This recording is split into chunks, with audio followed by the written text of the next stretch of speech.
मंथन के शाम के सत्र में रात्रि क्लास में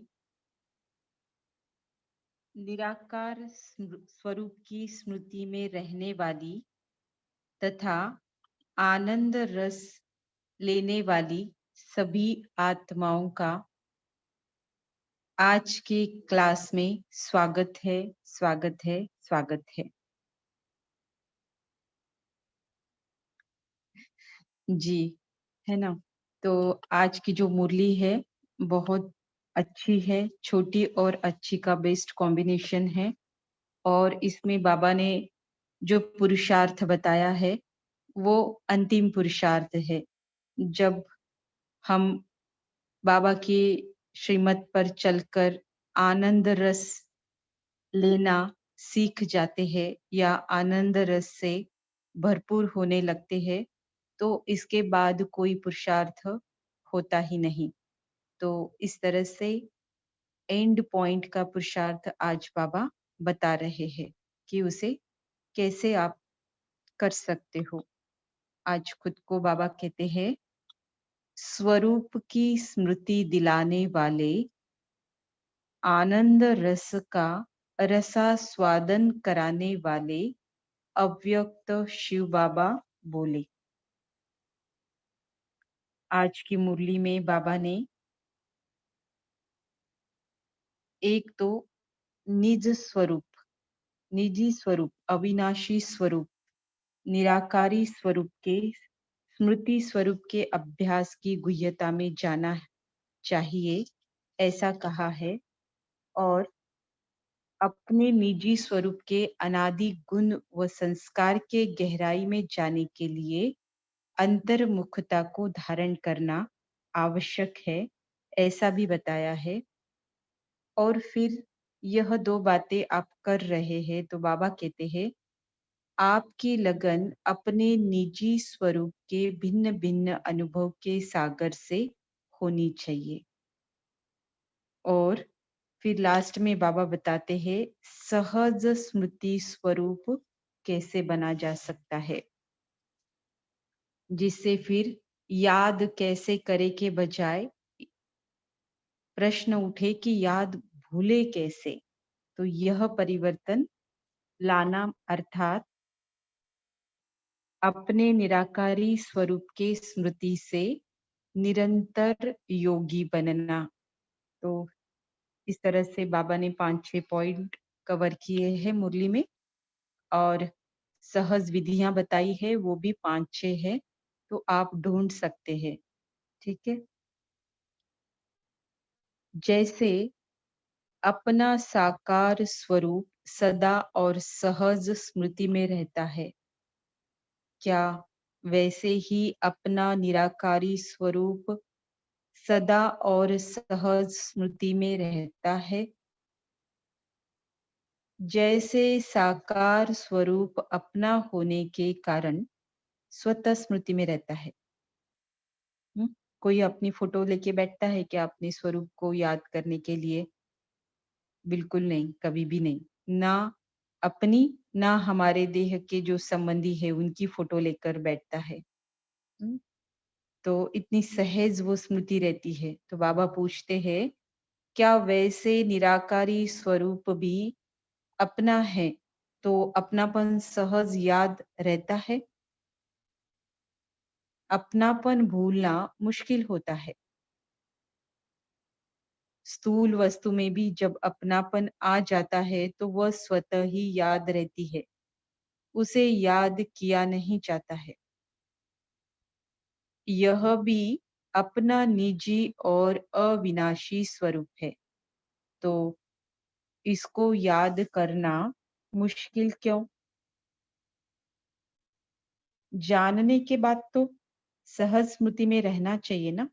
चलो इतने दिन तक तो पता ही नहीं था, लेकिन अभी जान लिया कि मैं कौन हूँ, मेरा अपना निजी स्वरूप, अविनाशी स्वरूप क्या है। तो जानने के बाद तो सहज स्मृति में ही रहना चाहिए। जान तो लिया है ना, अब इसी स्मृति स्वरूप के अभ्यास की गुह्यता में जाना चाहिए।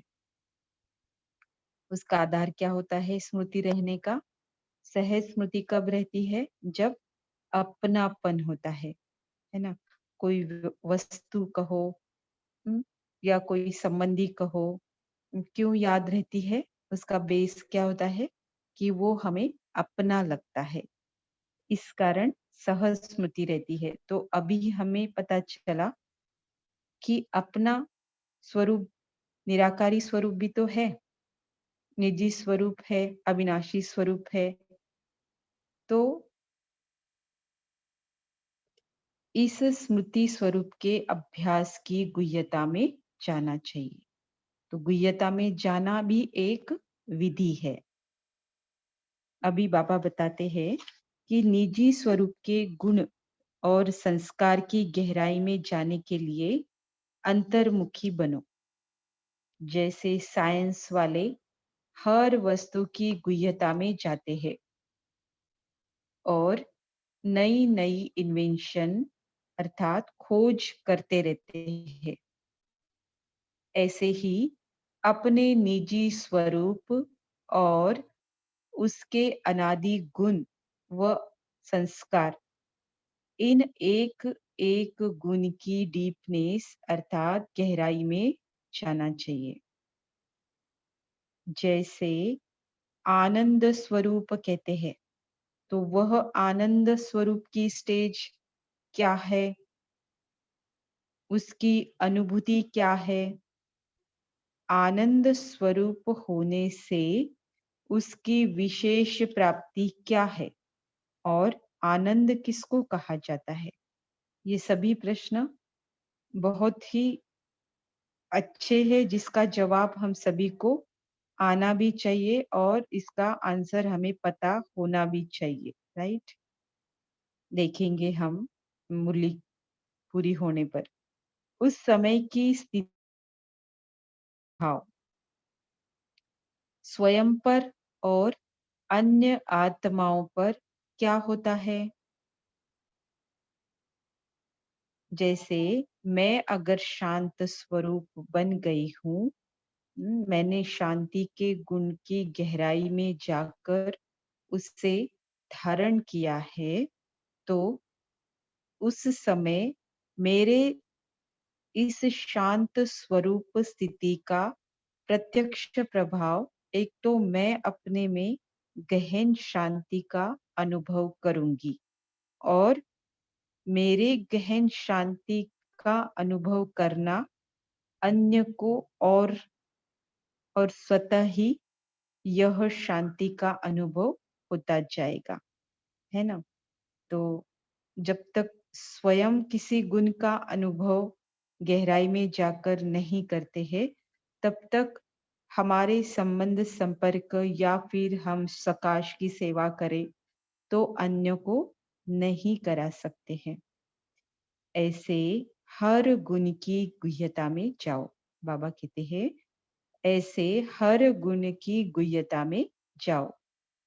जैसे वे लोग सागर के तले में जाते हैं, तो जितना अंदर जाते हैं उतने ही उन्हें नए नए पदार्थ प्राप्त होते हैं। कहावत भी है ना, जितना सागर के तले में जाओगे उतना मोती मिलेंगे। अब उस स्थूल पानी के सागर में जाते हैं तो भी कुछ न कुछ प्राप्ति होती है। तो यह जो ज्ञान का सागर है, हर एक बात का जो ओशन है, सागर है, उसके भी तले में जाएंगे तो क्या नहीं प्राप्ति होगी। देखो क्या कहते हैं बाबा, ऐसे ही आप जितना अंतर्मुख होकर के स्वयं में खोए हुए रहोगे, तो आपको बहुत नए नए अनुभव होंगे। बाबा कहते हैं फिर आपको भी बहुत नए नए अनुभव होंगे। ऐसे महसूस करोगे जैसे कि आप इसमें खोए हुए हैं। तो अंतर्मुख होकर रहना, यह भी आनंद रस लेने की विधि हुई। अभी बाबा कहते हैं कि आपकी लगन अपने निजी स्वरूप के भिन्न भिन्न अनुभव के सागर से होनी चाहिए। इसके लिए बाबा ने मछली का उदाहरण दिया है। जैसे मछली पानी के अंदर रहती हुई अपना जी दान महसूस करती है, उसका लगाव पानी से होता है। शरीर निर्वाह अर्थ यदि बाहर निकलेगी भी तो 1 सेकेंड बाहर आई और फिर अंदर चली जाएगी, क्योंकि बिना पानी के वह रह नहीं सकती। हम्म, तो बाबा कहते हैं, ऐसे आप सबकी लगन अपने निजी स्वरूप के भिन्न भिन्न अनुभव के सागर से होनी चाहिए, है ना। गुण है, शक्तियां है, कितनी सारी बातें हैं जो मैं आत्मा हूँ इस अभ्यास से होने लगते हैं। तो कोई पर्टिकुलर एक संकल्प ले, कोई पर्टिकुलर एक गुण का अभ्यास करना चाहे, तो एक गुण के पीछे बाकी गुण भी अनुभव जरूर होंगे, है ना। तो बाबा कहते हैं इसीलिए इसकी लगन तुम्हें होनी चाहिए। भले कुछ कर्म करो, कर्म करने अर्थ बाह्य मुक्ता में आओ, लेकिन जैसे ही वो हुआ कि फिर से अपनी अंतर्मुखता की गुफा में जाकर एक एक गुण के भिन्न भिन्न अनुभव करते जाओ, है ना।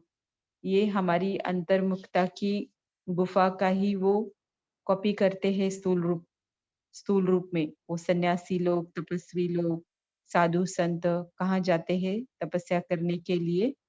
एकांत में जाकर जंगल में या कहीं गुफाओं में जाते हैं। तो वो स्थूल रीति से अपनाते हैं, लेकिन हमको जहाँ है जैसे है जिनके भी साथ है वैसे रहते हुए अंतर्मुखता की गुफा में जाना है। कार्य अर्थ बाह्य मुक्ता में आए, इंद्रियों का आधार लिया, अर्थात साकार स्वरूपधारी स्थिति में आए, लेकिन लगाव और आकर्षण उस अनुभव के सागर के तरफ ही होना चाहिए, है ना। तो ऐसी आपकी लगन रही कि मुझे ये भी अनुभव करना है, मुझे वो भी अनुभव करना है, क्योंकि भगवान वाच है ना, जब तक उसे करके नहीं देखेंगे तब तक अनुभव नहीं करेंगे। वैसे करके देखने से पहले भी हम सभी मानते ही है कि भगवान वाच जो भी है सत्य ही है, लेकिन उस सत्य के अनुभवी जब आप बनते जाएंगे तो स्वतः ही उसकी लगन भी बढ़ती जाएगी। तो सदा स्मृति स्वरूप अब कैसे बना जाए? चलो आपके अनुभव बहुत बढ़ रहे हैं, बहुत आपकी लगन हो रही है। एक अनुभव होने से आपको स्वतः खींच हो रही है कि मुझे और भी अनुभव करने हैं। जभी तो मुरली सुन रहे, पढ़ रहे, है ना? अव्यक्त वाणी की स्टडी करना एक टॉप टॉप मोस्ट स्टडी है, जो दुनिया की सभी प्रकार के स्टडियों को कवर करती है। अब बाबा बताते हैं कि स्मृति स्वरूप कैसे बना जाए। याद तो है हमें, लेकिन स्वरूप बनना, उस स्मृति का स्वरूप, स्वरूप मतलब क्या होता है? सदा के लिए, कभी कम या कभी ज्यादा ऐसे नहीं, निरंतर, सदा और एक रस।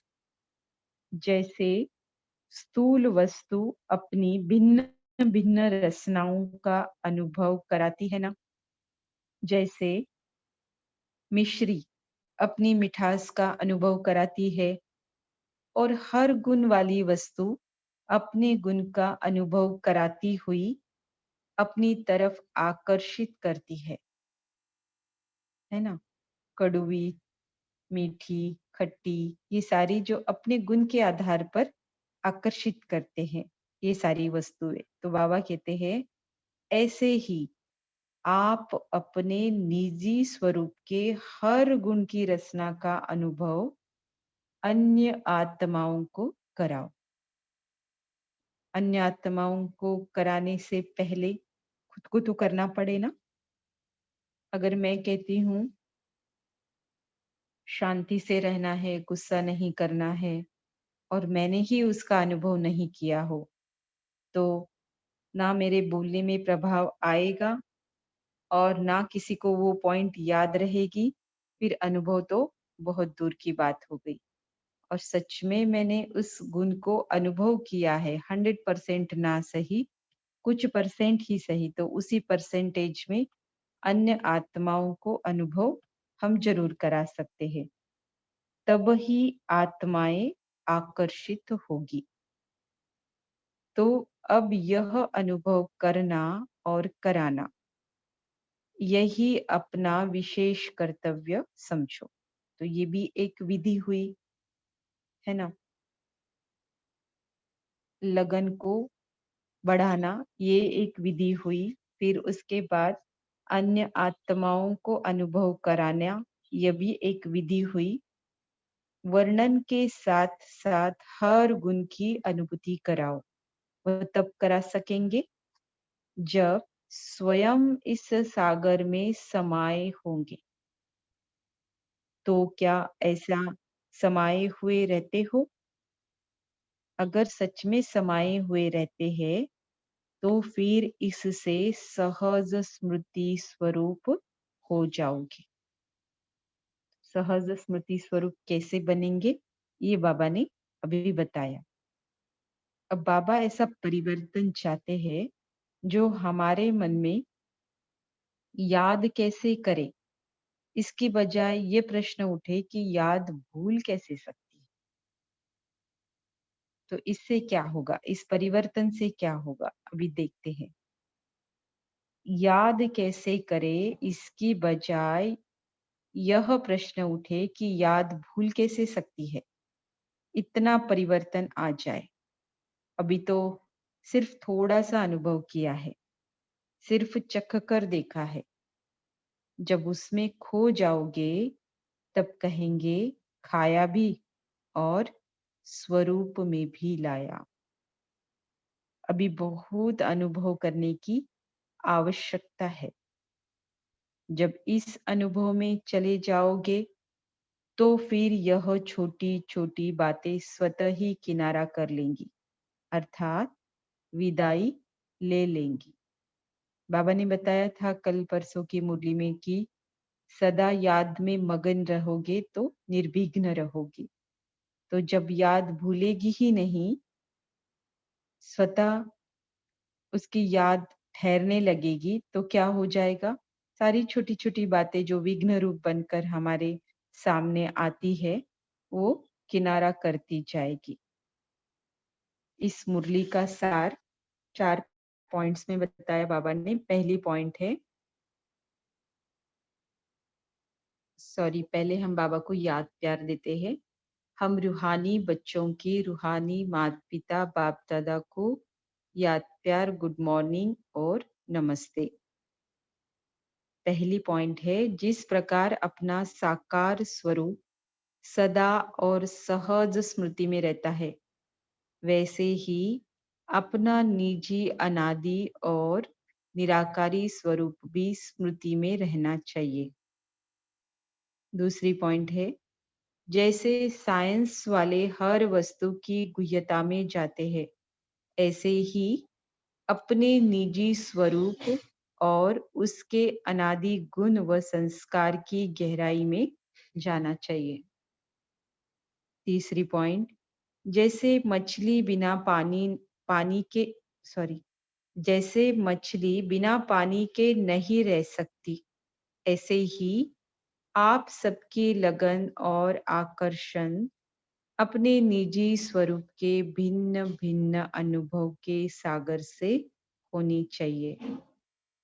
चौथी पॉइंट है, जैसे स्थूल वस्तु अपनी भिन्न भिन्न रचनाओं का अनुभव कराती है, ऐसे ही आप अपने निजी स्वरूप के हर गुण की रचना का अनुभव अन्य आत्माओं को कराओ। इस तरह से बहुत शॉर्ट एंड स्वीट एंड उतनी ही इफेक्टिव मुरली बाबा ने आज चलाई। अभी हम 1 मिनट साइलेंस में बैठते हैं, अंतर्मुखता में जाकर मुरली के पॉइंट्स को मन ही मन रिवाइज करते हैं और उसे अच्छी तरह से याद रख समझने की कोशिश करते हैं। ओम शांति।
ओम शांति।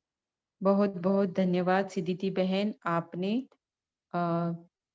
मुरली स्क्रीन शेयर किया। अभी हम आगे बढ़ते हैं। तो जी कोई बोलना चाहता है पहले?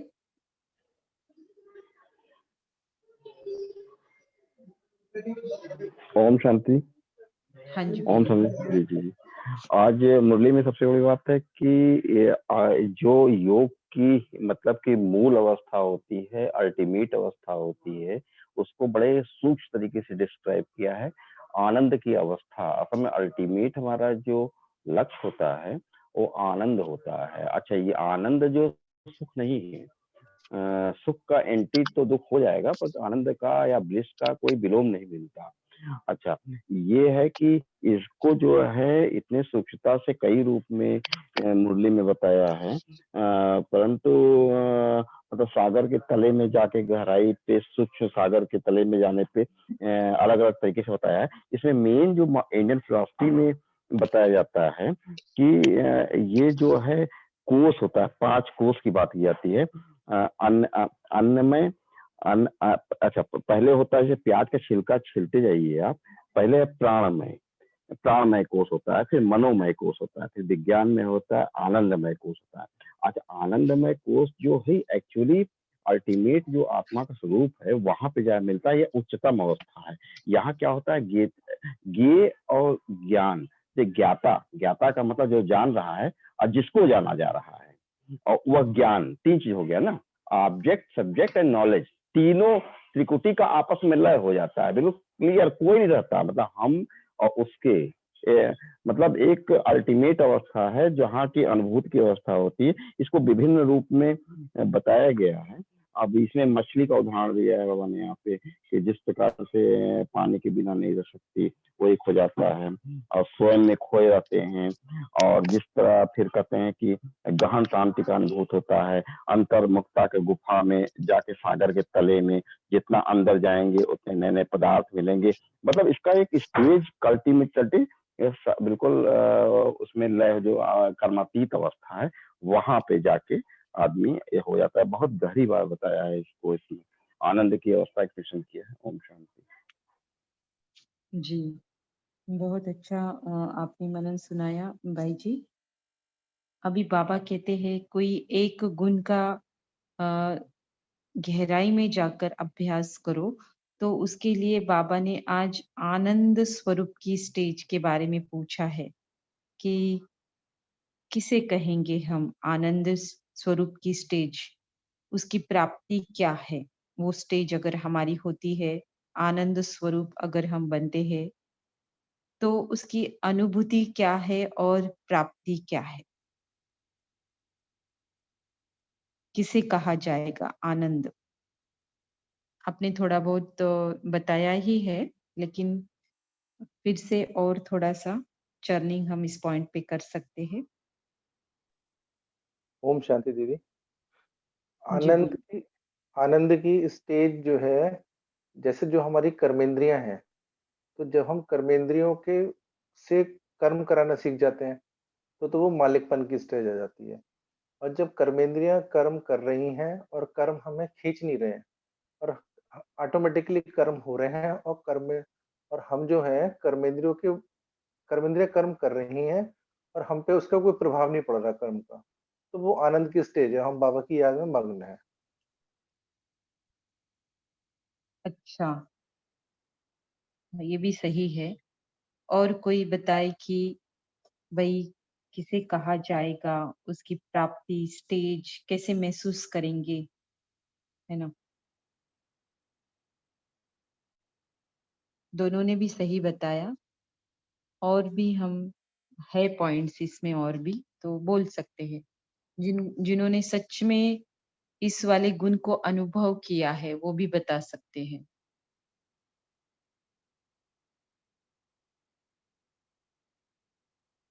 ऐसे नहीं कहती मैं कि मतलब किसी ने किया नहीं होगा, लेकिन समझना भी आना चाहिए ना, और वर्णन करना भी आना चाहिए। तो ये तब परफेक्टली होगा जब इसका अनुभव होगा, क्योंकि अनुभव को ही बाबा सबसे बड़ी अथॉरिटी देते हैं, है ना?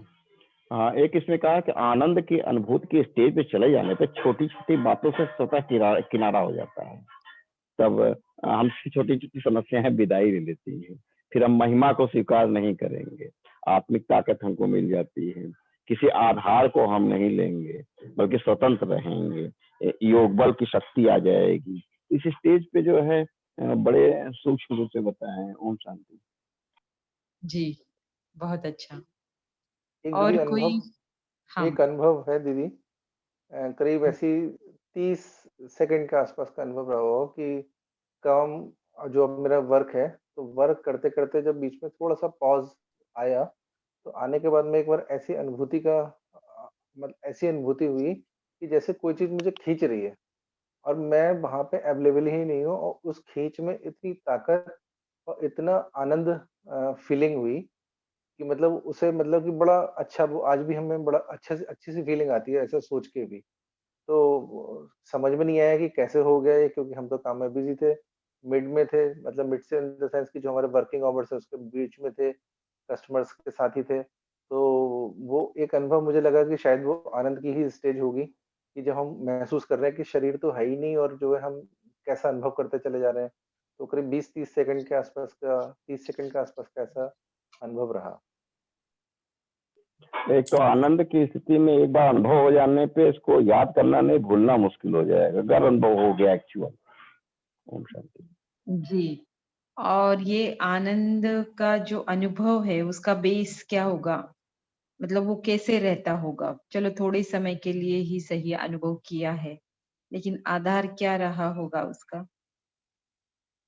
आनंद स्वरूप में स्थित होते हैं जब बाबा को याद करते हैं, मिलन मनाते हैं, तो भाव विभोर हो जाते हैं, तब बहुत आनंद आता है। और जब बाबा की मुरली सुनते हैं, बाबा की मुरली के एक एक शब्द हमें रोमांच से भर देते हैं, तब भी हम बहुत आनंदित होते हैं। आनंद स्वरूप में स्थित होना माने खुद भी आनंदित होना और जो हमें देखे वह भी स्वयं को आनंदित महसूस करे। ओम शांति। जी, है ना? तो जी, हाँ, योगिता बहन ने भी लिखा, सब कुछ बहुत अच्छा लगता है ना? लेकिन ये तभी होगा जब हम अपने अ, निराकारी स्वरूप में, निजी स्वरूप में, जो हमारा अविनाशी स्वरूप है, उस स्वरूप की स्मृति में हैं हम, राइट?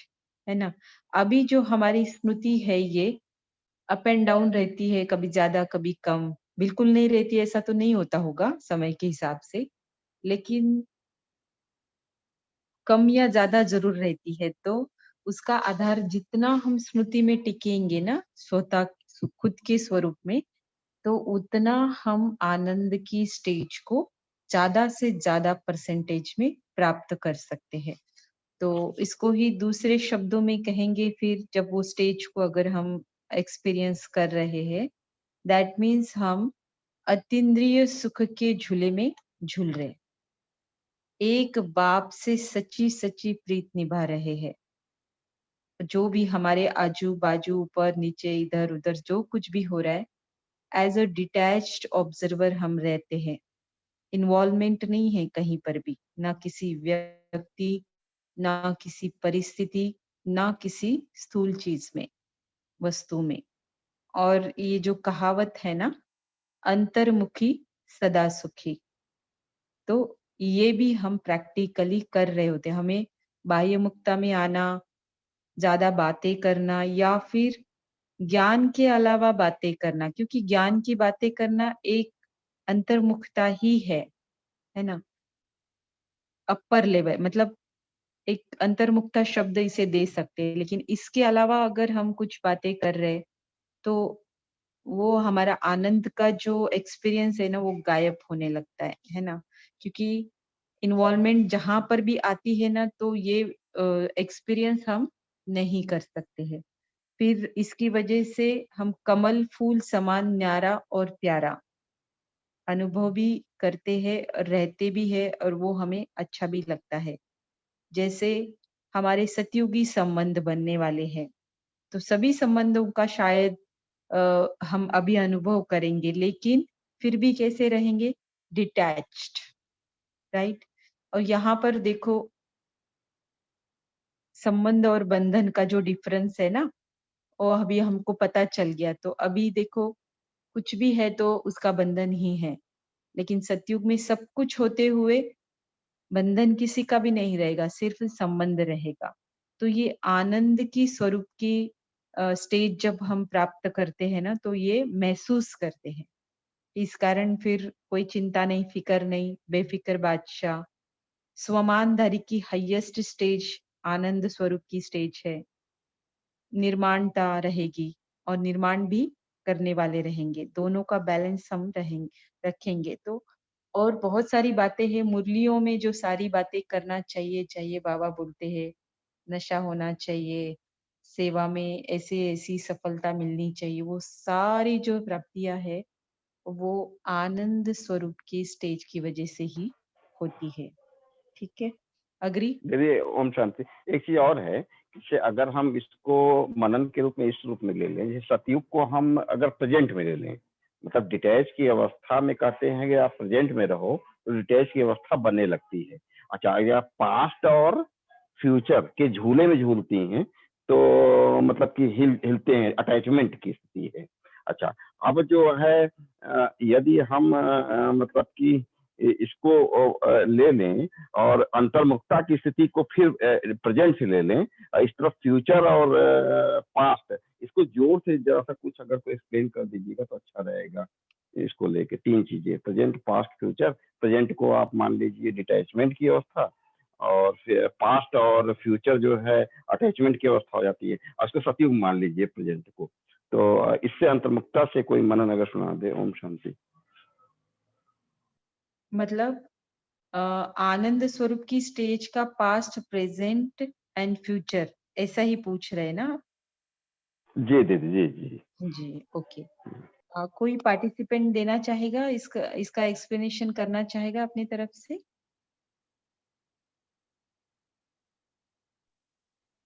हाँ, दीदी, जैसे जब हम योग बाबा को याद करने बैठते हैं, अमृत वेला बैठते हैं, तो जिस समय हमारे संकल्प ज्यादा भी चल रहे होते हैं, फिर धीरे धीरे हमारे जो संकल्प हैं, पहले हम बाबा से रुझान करने शुरू करते हैं।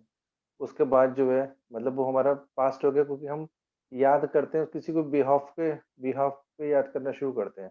और उसके अंदर जैसे जैसे हम अवस्था हमारी अच्छी होती चली जाती है, फिर जब हम उस अवस्था तक पहुंच जाते हैं कि जब हम मैं और बाबा, तो उस समय हम आत्मिक स्वरूप में हैं, बाबा की याद है, तो वो एक तरीके से शायद आनंदमय स्थिति हो गई, और वो हमारा पास्ट हो गया कि जहाँ से हमने शुरुआत करी थी, और प्रेजेंट मतलब कि मैं और बाबा।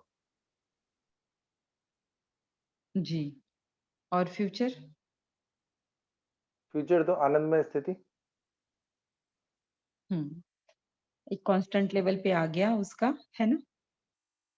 मतलब प्रेजेंट भी वही है और फ्यूचर भी वही रहेगा, राइट।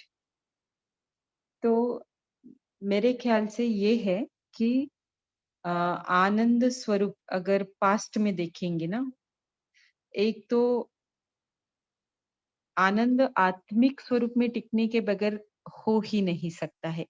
आज जिसे दुनिया में कोई भी आधार से आनंद इस शब्द को यूज करते होंगे, एंजॉय शब्द को यूज करते होंगे, लेकिन उसका रिवर्स रहता है कुछ न कुछ और कभी न कभी। लेकिन यह गुण जो है उसका रिवर्स कुछ भी नहीं है। दैट मीन्स ये ऐसी स्टेज है जब तुम फुल और हमेशा और निरंतर, ऐसे भी बोल सकते, आत्मिक स्मृति में टिक रहे हो। प्रेजेंट में आपका हायर लेवल सोल कॉन्शियसनेस बन गया है, तो ये प्रेजेंट में आपको आनंद स्वरूप की स्टेज में स्थित कराता है। इसी को अचल अडोल भी बोलेंगे, विश्व महाराजन की स्टेज भी बोलेंगे। और सारी जो शक्तियां है, सुख, शांति, ज्ञान, पवित्रता, इनका परसेंटेज इतना हाई है जो ये आनंद के रूप में प्रतीत होता है। साइलेंस की शक्ति का प्रत्यक्ष प्रमाण है आनंद, है ना। और ये तुम्हारे अंदर कितने परसेंटेज में तुमने भरा है, उतना परसेंटेज में फ्यूचर में आप उच्च पद के अधिकारी होंगे। और शरीर छोड़ने के बाद जो बाबा कहता है ना, एक को भी नहीं छोड़ूंगा, सबको पावन बनाकर अपने साथ अपने घर लेकर जाऊंगा। लेकिन उसमें भी कैटेगरी वाइज ही आत्माएं बाबा के साथ जाएगी। बाकी फिर कौन होंगे? शिव के बाराती। वो दिखाते हैं ना, शिव के बाराती में लोले लंगड़े ऐसे सब दिखाते हैं ना, तो वो हमारा ही यादगार है। जिन्होंने अपनी अपनी आत्मिक स्थिति पूरी तरह से नहीं बनाई है, वो शिव के बाराती ठहरे। और जिन्होंने बनाई है, तो समान को साथ ले जाएगा बाबा। तो ये ऐसा है आनंद की स्टेज का। इसके बाद कोई स्टेज नहीं होती हायर, सबसे हाईएस्ट, हायर भी नहीं। तो पास्ट इसका ये रहेगा, अटैच से डिटैच्ड होते जाएंगे। पास्ट की जो बात है वो प्रोसेस है, हम उसको एक शब्द में मतलब कंक्लूड नहीं कर सकते। तो प्रोसेस कुछ होती है इस स्टेज तक जाने के लिए। फिर प्रेजेंट में हम उस स्टेज को एक्सपीरियंस करते हैं, और एक्सपीरियंस का लेवल बढ़ते बढ़ते बढ़ते फिर जब वो कांस्टेंट, अभी इसके बाद मेरा है ही नहीं कैपेसिटी, या फिर हो गया, इसके बाद कुछ है ही नहीं प्राप्त करने के लिए, तो वो फ्यूचर में वैसा ही कांस्टेंट जन्मों जन्म तक रहेगा। उसी के आधार पर सतयुगी संबंध, पद, सब कुछ रहेगा। क्लियर हुआ? और किसी को इसमें अपनी कोई मत बतानी है बाबा की मुरलियों के अनुसार तो बता सकता है। दीदी मैं ये पूछना चाह रही थी कि आनंद स्वरूप में जैसे बाबा कई बार मेलोडियों में मीरा का मिसाल देते हैं, तो मीरा की जो अनुभूति थी भले ही वो भक्ति में थी, तो क्या वो आनंद के स्वरूप के अंतर्गत ही आएगी? नहीं, मगन, लगन, मगन, है ना। धुन लगी है, बस मुझे याद करना है, क्योंकि आत्मा बनकर ही परमात्मा को याद कर सकते हैं और तभी आनंद की प्राप्ति होती है। उसके बगैर संसार में कोई चीज ऐसी नहीं, कोई विधि ऐसी नहीं जिससे आनंद को प्राप्त किया जा सकता है, चाहे फिर वो कितना बड़ा साधु संत महात्मा धर्मात्मा क्यों न हो। लेकिन जब तक आत्मिक स्मृति आत्म अभिमानी देही अभिमानी नहीं बनते हैं, ये बनकर परमात्मा को याद नहीं करते हैं, तब तक इसकी प्राप्ति हो ही नहीं सकती। एक आनंद दीदी की। और एक प्रश्न और है कि क्या बाबा को याद करने के लिए लगन, मगन और भक्ति साधन हो सकता है, साधन के रूप में? ओम शांति।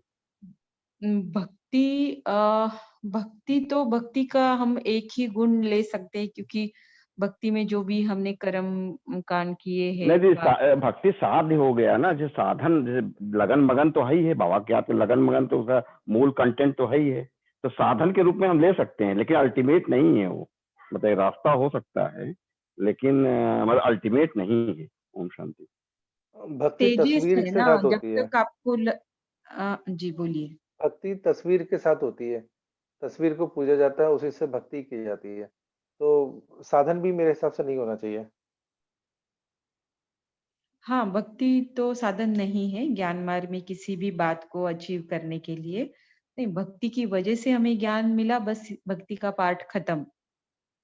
भक्ति की जो मेहनत करने की इच्छा है या फिर संस्कार है, वो यहाँ पर काम में ला सकते हैं, बट विधि को चेंज करके।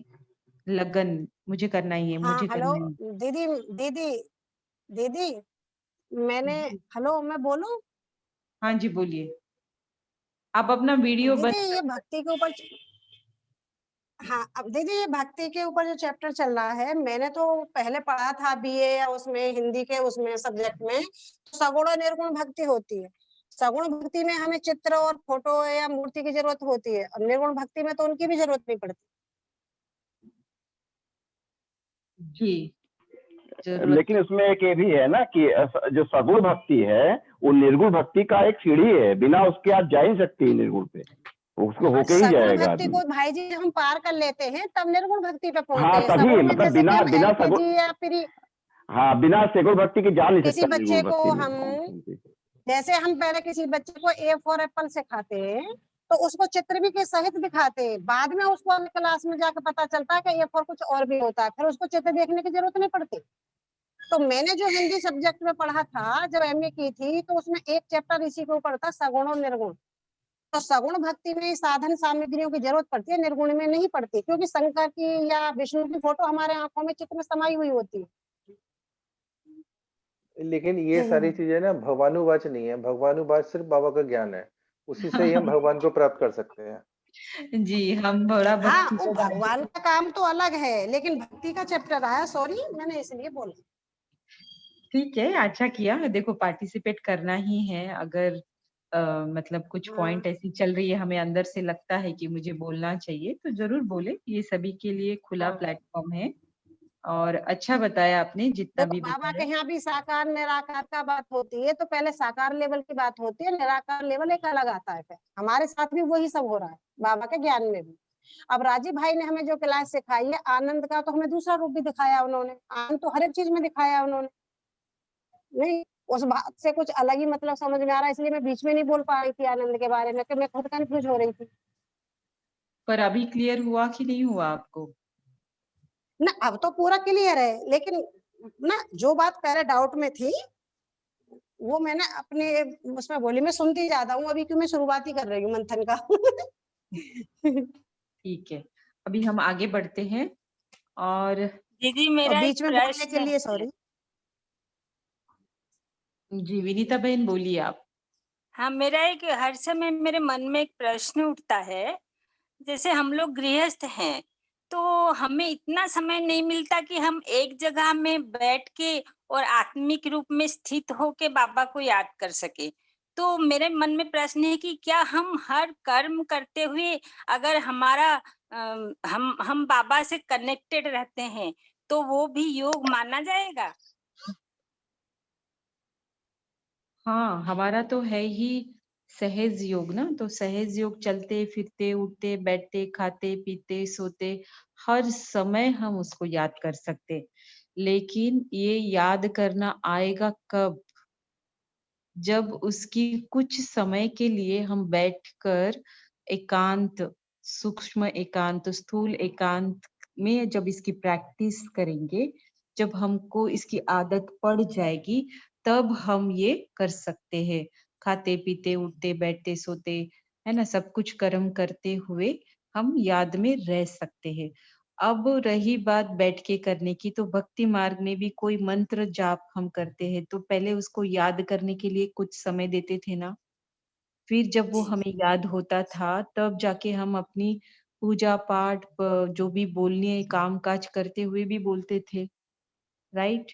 तो जी। वैसे ही यहाँ पर पहले याद का संस्कार, मैं कहूँगी यहाँ पर, याद का संस्कार बनने तक कुछ घंटे प्रतिदिन हमें योग में बैठकर प्रैक्टिस करने के लिए ज़रूर देने चाहिए। उसमें उसी के लिए बाबा ने अमृत वेले का योग भी रखा है, नुमा शाम का भी रखा है। तो आपको किसी परफेक्ट सब्जेक्ट में परफेक्ट बनना है, तो आपका डिवोशन एक्सपेक्टेड है। तो ये 2 घंटे तो है ही, लेकिन इसकी गहराई में जाने के लिए आप और 2 घंटे भी निकाल कर इसकी प्रैक्टिस करेंगे, तो इसका जरूर आपको फायदा मिलेगा। और कामकाज करते हुए, जैसे मैं मुरली सुना रही हूँ, आप सुन रहे, या फिर आप सुना रहे हो, कभी मैं सुन रही हूँ, तो ऐसे सभी कर्म करते हुए हम बाबा की याद में रहकर कर सकते हैं। ठीक है। थैंक यू जी। और आज बाबा ने ऐसा पूछा है कि मछली का उदाहरण यहाँ पर दिया है, किस बात के लिए दिया है?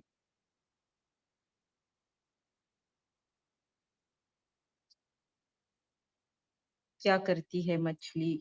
और अंतर्मुखता के लिए। और मछली जो है जब जरूरत होती है तभी बाहर आती है, बाहर, और बाकी जो उसके अंदर वो जल में ही रहती है। तो हमें भी निरंतर बाबा की याद में ही रहना चाहिए। मतलब मन बुद्धि की बात आती है। हम कोई कर्म कर रहे, किसी के साथ जा रहे हैं, आ रहे हैं, भोजन बना रहे हैं, कोई अपने बिजनेस में काम कर रहे, लेकिन मैंने अगर डिसाइड किया कि मुझे प्रेम या पवित्रता, इस शक्ति या गुण को एक्सपीरियंस करना है, तो रिगार्डिंग इंफॉर्मेशन या रिगार्डिंग नॉलेज, रिगार्डिंग क्लासेस में सुनूंगी, उसके ऊपर अपना चिंतन करूंगी। ये सारा क्या है? इंटरनल वर्क है। तो एक्सटर्नली आप जो भी करो, लेकिन आपकी मन बुद्धि जब इसमें व्यस्त रहेगी, तो इसी को लगन हम कहेंगे। मुझे करना है, मुझे करना है। और जब इतना लगन लगन आपका रहेगा, तो वो एक्सपीरियंस में मतलब कन्वर्ट हो जाएगा। वो लगन की वजह से आप एक्सपीरियंस करोगे। तो जब बार-बार आप ये एक्सपीरियंस करोगे, तो बाबा कहते हैं कि आपके निजी स्वरूप का अनुभव करने के सागर में आप जैसे खोए हुए हैं, कुछ भी करते हुए। जैसे मछली काम करती है, फिर अंदर चली जाती है। आप भी चलो किसी से बात करनी है, कुछ काम है, ये है, वो कर लिया और तुरंत अपनी मन बुद्धि से उस काम में लग गए, है ना? हमको तो स्थूल पानी में नहीं जाना है और ना ही पानी से बाहर। ये वाली एग्जाम्पल सिर्फ हमें मन बुद्धि से बाहर और अंदर काम करते हुए यूज करनी है, राइट? और हाँ दीदी, बाबा ने इसमें दो चीज, हाँ बाबा दो चीज कहते हैं, शरीर निर्वाह, एक आत्मा का निर्वाह। तो मूल तो हमारा आत्मा का निर्वाह है, लेकिन कभी कभी इंद्रियों का आधार लेके हमें बाहर की दुनिया में आना पड़ता है, लेकिन मूल हमारा आत्मा है, मूलतः आत्मा है। तो मूल हाँ, आत्मा का जो आकर्षण है वह वहां जी पे सागर के तले में मिलता है। जी, कर्म क्षेत्र है ना, तो कर्मेंद्रियों के आधार से हमें कर्म करना पड़ता है, बाह्य मुक्ता में भी आना पड़ता है, लेकिन वो स्टेज वो ज्यादा देर तक ना हो। पहले कैसा था, अंतर्मुक्ता हमें पता ही नहीं थी, हम रहते ही नहीं थे, सारा समय बाह्य मुक्ता में ही हम नेचुरली रहते थे। लेकिन वही चीज हमें अंतर्मुक्ता में रहने की लानी चाहिए। तो इसके लिए थोड़ा सा गए, फिर से मन बुद्धि को अटेंशन देकर चेक किया और चेंज किया कि मुझे तो इस कार्य में अपनी मन बुद्धि को लगा के रखना है। और मतलब प्रैक्टिकली भी उसे अप्लाई। भोग कम हो, त्याग अधिक हो, मतलब भोग पे एग्जैक्टली। फोकस ना रहे। हाँ हाँ, हाँ। और आज बाबा ने क्या बताया है कि कैसे आप सहज स्मृति स्वरूप बन सकते हैं।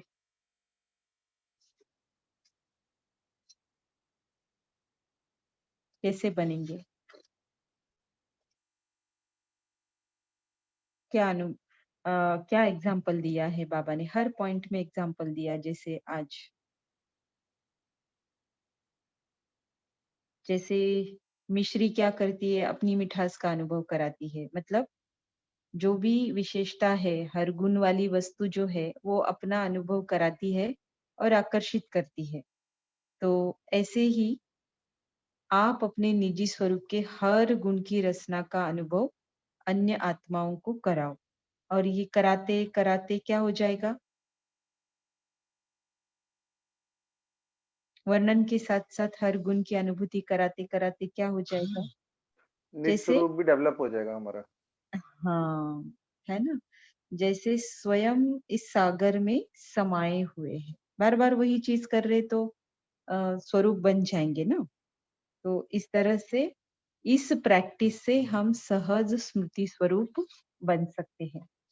तो फिर सहज स्मृति स्वरूप बनेंगे तो याद भूलना मुश्किल हो जाएगी। तो आज की मुरली में कौन सी विधियां बताई फिर बाबा ने? आनंद रस लेने के लिए सहज विधि बाबा ने बताई, कौन सी बताई?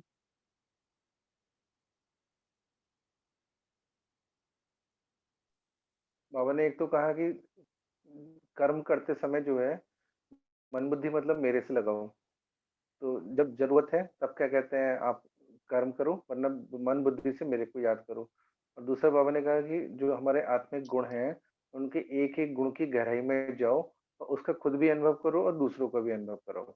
हाँ, करेक्ट। ये एक विधि है। 5 विधियां बताई आज बाबा ने।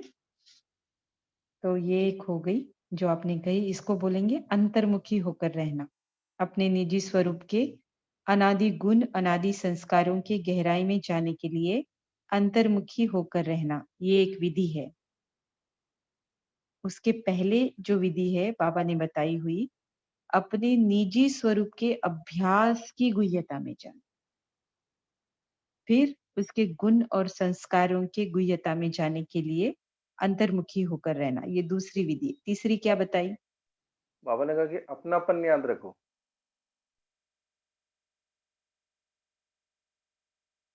जी, आज की मुरली थोड़ा डिफिकल्ट है ना, डीप भी है, तो सारे सुनने में मजा ले रहे शायद। तो बोल सकते हैं कि समय की सीमा होती है ना, तो वो रह जाता है। इसके लिए मैं फिर कवर करने के लिए बोलती रहती हूँ। कोई बता सकता है तीसरी बात क्या बताई बाबा ने? मैंने पढ़ते समय भी बोला कि ये दीदी विधि है, ये अपनापन, विधि। अपनापन के लिए बोला था। लगाव और आकर्षण उस पर अनुभव के सागर, लगाव और आकर्षण उस पर अनुभव के सागर तरफ होना चाहिए।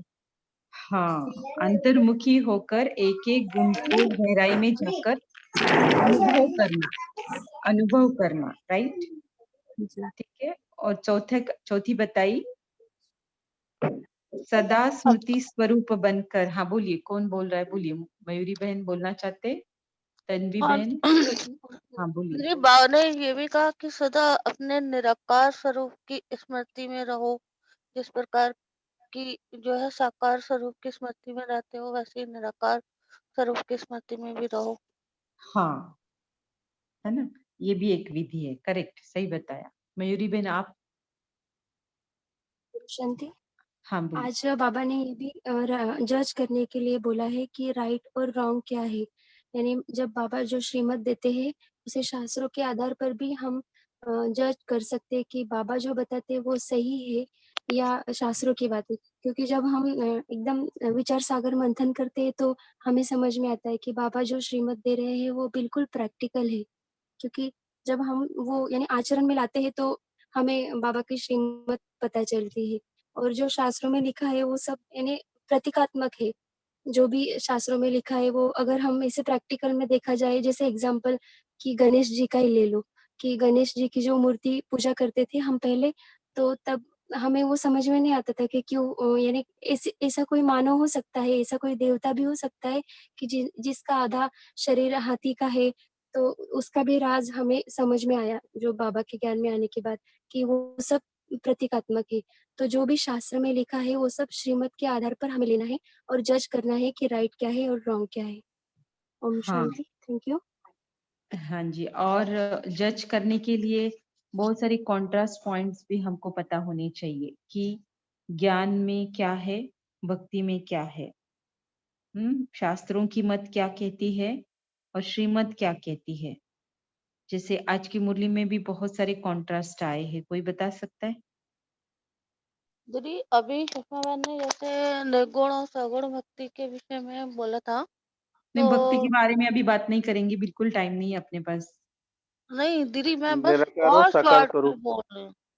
मैं बस बहुत शॉर्ट में बोल रही हूँ कि भक्ति के बारे में नहीं, मैं बस उनके पॉइंट को थोड़ा सा क्लियर करके जो है वो कहना चाह रही थी कि जैसा कि अभी इन्होंने भी, पवन भाई जी ने भी कहा था कि बाबा जो बता रहे हैं वो सही है और बाकी सब वैसा ही है। तो भक्ति निर्गुण भक्ति में जो वो निर्गुण सगुण है ना, उसमें आत्मा का ज्ञान नहीं है। और बाबा जो बता रहा है वो आत्मा परमात्मा दोनों का ज्ञान बता रहा है। तो हमें बेसिकली जो है मुरली के पॉइंट पे ज्यादा ध्यान देना चाहिए और जो कुछ भी हमने शास्त्रों में पढ़ा है उसे भूल जाना चाहिए। तो ये भी इसके एक कॉन्ट्रास्ट आया आज की मुरली में ना, आत्मा और परमात्मा, राइट? शास्त्रों की हाँ। मत, श्रीमत, भक्ति मार्ग, ज्ञान मार्ग, ये 3 तो हुए, और भी है, बहुत सारे निराकार आते हैं। साकार, निराकार स्वरूप और साकार स्वरूप। जी, ये भी पकड़ सकते। और धाम बाबा, और दुख धाम। और बाबा, ओम शांति दीदी। हाँ बोलिए। और बाबा बोले ना जो स्थूल वस्तुओं का अपनी अपनी रचना का अनुभव करो और निजी गुण के मतलब निजी स्वरूप के हर गुण का अनुभव करो, ये भी कंट्रास्ट हो सकता है। हाँ, है ना? मतलब निजी स्वरूप की स्मृति में रहकर गुण, अनादि गुण और हाँ, अनादि हाँ, उसके अनुभव रसों करना, का अनुभव करना है, अनुभव जैसे अपने जो निजी गुण है आत्मा के। जी, जो बाबा ने कहा कि स्मृति स्वरूप के अभ्यास की गुह्यता में जाना, है ना, इसको ऐसा हाँ भी जी, बोल सकते हैं। तो हाँ जी। आज का जो वरदान है, इसी पर प्रैक्टिकल बताया है बाबा ने, कि कैसे स्मृति स्वरूप के अभ्यास में गुह्यता में जाना है। और दूसरा कॉन्ट्रास्ट भी मैं बता रही हूँ कि लौकिक जादूगरी और क्या हो सकता है इसका कॉन्ट्रास्ट? अलौकिक रूहानी रूहानी अलौकिक जादूगरी। अलौकिक। हाँ, अलौकिक जादूगरी, बाबा ने ये शब्द भी आज यूज किया है। हाँ जी, हाँ जी, हाँ जी। हाँ, तो कितने सारे हुए देखो। और आशिक माशूक भी बाबा ने यूज किया है ना आज मुरली में। आज की मुरली में, अच्छा, आशिक माशूक। हाँ। और बाबा ने निजी स्वरूप के अनादि गुण व संस्कार की गहराई में जाने के लिए कौन से अभ्यास बताए हैं? एक तो अंतर्मुख था, अव्यक्त वाणी में था, और साकार वाणी में कौन सा अभ्यास ऐसा हो सकता है जो हमें निजी स्वरूप के अनादि गुण और संस्कार की गहराई में जाने आज के लिए मदद साकार मुरली में दीदी था ना, मन मना भाव का मंत्र कि बाप ये को याद करो, ये गुप्त मेहनत है। हाँ, जो करेक्ट। बाबा ने बोला। हाँ जी। और सच्ची सच्ची प्रीत रखो बाबा से। हाँ, ये भी है, करेक्ट।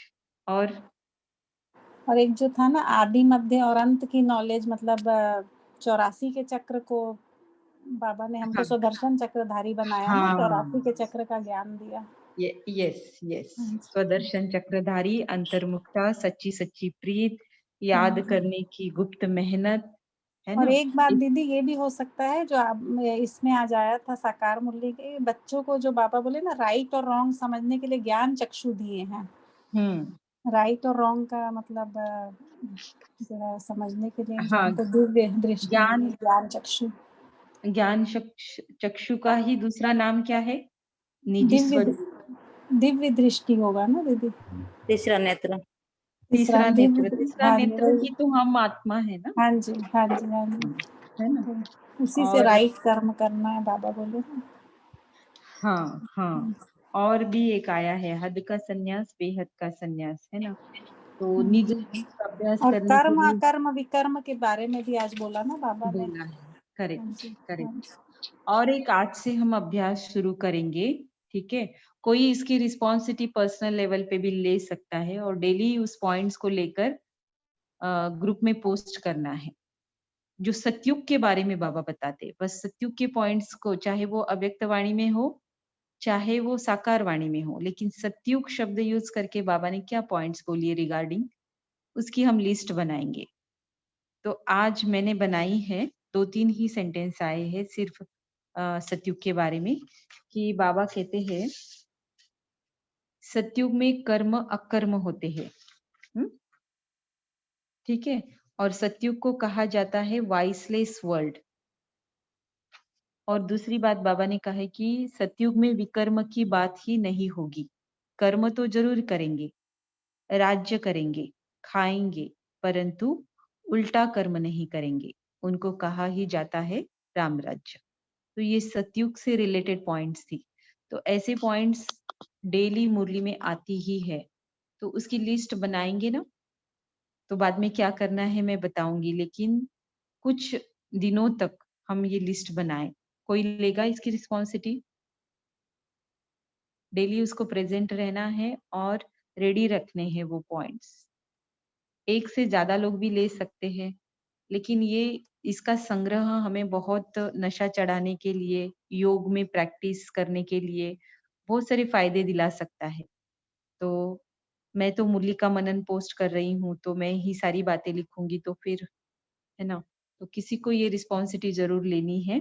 सोचकर भी बता सकते हैं, आज आज ही बताए ऐसा नहीं, लेकिन जब तक कोई नहीं बताता है तब तक मैं ही पोस्ट करूंगी। सतयुग के रिलेटेड बातें हमें रोज नोट करनी है। दीदी मैं नोट कर लेता हूँ। जी, बहुत धन्यवाद। हाँ, तो आज की भी आप कर सकते हैं, 2-3 ही बातें हैं जी दीदी, कि कल से करेंगे, मुझे बताइए तो फिर हम। आज ही से कर लेंगे। जी, ज़रूर। हाँ, जी दीदी। तो बहुत-बहुत धन्यवाद। तो सतयुग की पॉइंट का कलेक्शन हम आज से शुरू करते हैं। हुँ, क्या लिखा है मयूरी बहन ने? मध्याजी भव। हाँ, जी। मनमना भव से तो मनमना भव की तो हम होकर रहेंगे और मध्याजी भव के पॉइंट्स को हम रिवाइज करते मध्याजी भव हो जाएंगे, राइट? तो ये एक दीदी हाँ, जो आपने टोटल। अभी बोला ना, तो वो मध्याजी भव के लिए बहुत ही यानी हमें यानी हमारे मन में रहेगा वो जो पॉइंट, अगर हम याद करेंगे तो हम हाँ, मध्याजी भव का मंत्र सीख जाएँगे, जी, क्योंकि जिस याद गाँव करेंगे। जाना है उसी का हम नॉलेज बुद्धि में रखेंगे तो वहाँ जाने के बाद हमको। स्वरूप बन जाएँगे। हाँ। बहुत अच्छा है। तो सत्युग की पॉइंट्स सभी। और अ, दीदी आज बाबा ने बोला सतयुग को न्यू वर्ल्ड भी कहकर बोला है। हाँ, हाँ। तो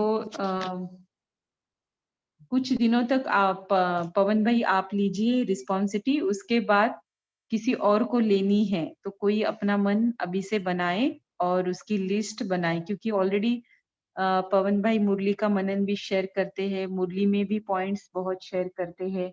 तो सब कुछ 1-2 लोग ही करेंगे तो बाकियों को भी तो पार्टिसिपेशन करना है, राइट? किसी न किसी लेवल पे। तो ये इसको बढ़ावा मिले इसके लिए मैंने ये अभ्यास सोचा है।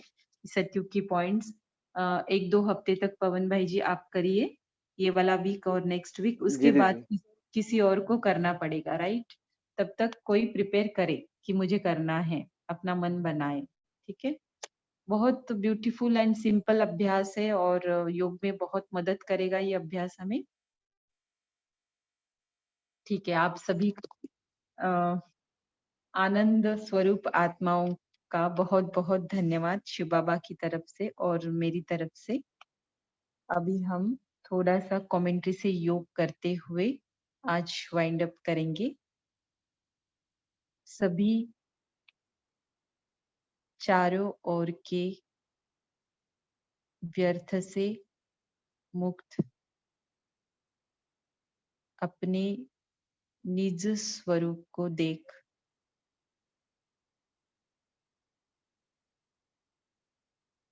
उसे अनुभव करेंगे। देखिए, मेरा यह शरीर एकदम प्रकाशमय हो गया है। उस प्रकाशमय शरीर के अंदर भ्रुकुटी के मध्य में मैं चमकता सितारा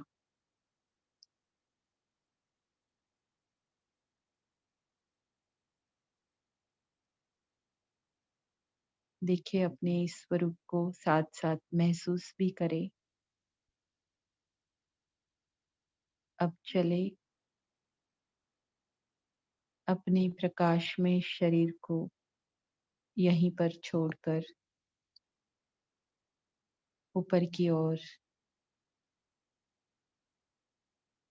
अपने निज धाम, निज स्वरूप के गुणों की अनुभूति करने।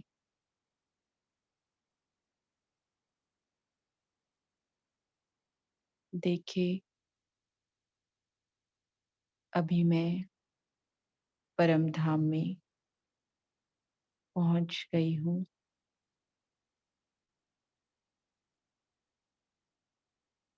शांति के सागर, आनंद के सागर, परमपिता परमात्मा के सम्मुख हूँ।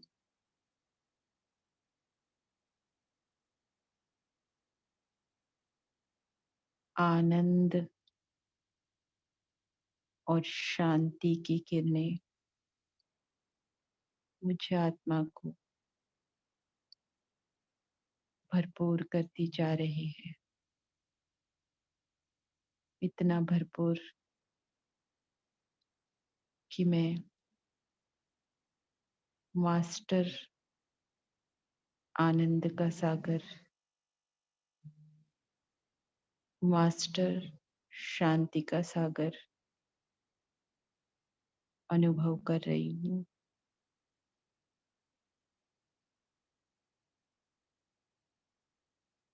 एक एक गुण को, शक्ति को अपने में भरने के लिए मैं बार बार इस अपने निज धाम की वासी बनती रहूंगी। इस कर्म क्षेत्र पर रहते भी, कर्म करते भी मैं अपनी मन बुद्धि परमात्मा के सम्मुख रख वैसा ही अनुभव करूंगी।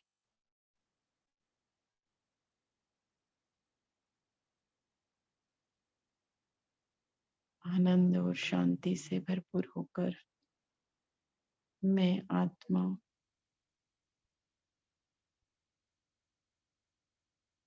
बड़ी तृप्ति से, संतुष्टता से पुनः अपने कर्म क्षेत्र पर, अपने स्थूल शरीर में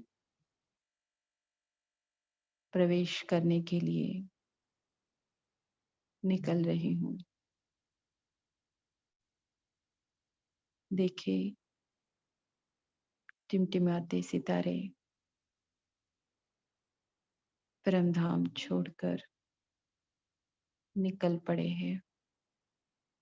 टिम टिम टिम टिम करते बड़ी ही खुशी से, आनंद से, शांति से अपने प्रकाशमय शरीर में प्रवेश कर रहे हैं। पाना था सो पा लिया, अब क्या बाकी रहा। ऐसी अवस्था में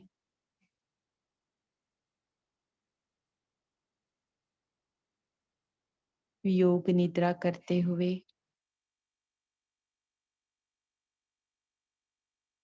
अमृत वेले पुनः मिलन मनाने के लिए अभी हम विदाई लेते हैं। शुभ रात्रि, शुभ अमृत वेला। ओम शांति।